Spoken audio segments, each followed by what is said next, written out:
আপনারা রিয়েলাইজ করছেন যে দেশের আইন শৃঙ্খলা পরিস্থিতি রক্ষা করা কি রকম কষ্ট। আপনারা এই যে অল্প কয়েকজন ভাই আছেন একই গোত্রের কিন্তু সবাই, আপনাদের ধরনের নিয়ন্ত্রণ করতে কি রকম ঝামেলা হয়ে যাচ্ছে। এরকম পুরা দেশের 18 কোটি মানুষকে নিয়ন্ত্রণ করা যে আইন শৃঙ্খলাতে কত ধরনের কষ্ট, এটা আপনাকে দিয়ে আপনারা কিন্তু প্রমাণ করেন। এই জন্য আপনারা অনুরোধ করব, মানে আপনারা যে কষ্ট করে আসছেন এবং এই জন্য আমি আপনাদের অনেক ধন্যবাদ দেই। আপনারা সব সময় খুব ভালো সংবাদ পরিবেশন করেন, এই জন্য আমি আপনাদের ধন্যবাদ দেই। আমি এরকম কোনো বড় ধরনের কোনো রিপোর্ট আমি পাই নাই।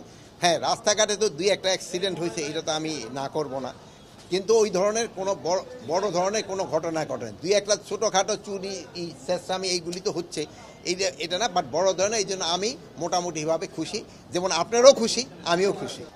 এখন লোক শোনা আপনারা বলছেন যে অনেক মামলাগুলি আছে, যে কিছু কিছু মামলাগুলি ইনভেস্টিগেশন হয় নাই। ইনভেস্টিগেশন হওয়ার পরে যে দোষী হবে তার আইনের আওতায় নেওয়া হয়েছে। কথা শেষ করতে দেন ভাই, মাঝখানে কথাগুলি তো কথা বলা যায় না। আপনারাই কিন্তু সবসময় বলছেন নির্দোষীরা যেন কোনো অবস্থায় সাজা না পায়, এই জন্য আমাদের ইনভেস্টিগেশনটা করতে দেন। যদি ইনভেস্টিগেশন করার পর যেই দোষী হোক না কেন, কাউরে আইনের বাইরে থাকা হবে না, তারা আমরা অবশ্যই আইনের আওতায় নিয়ে আসবো।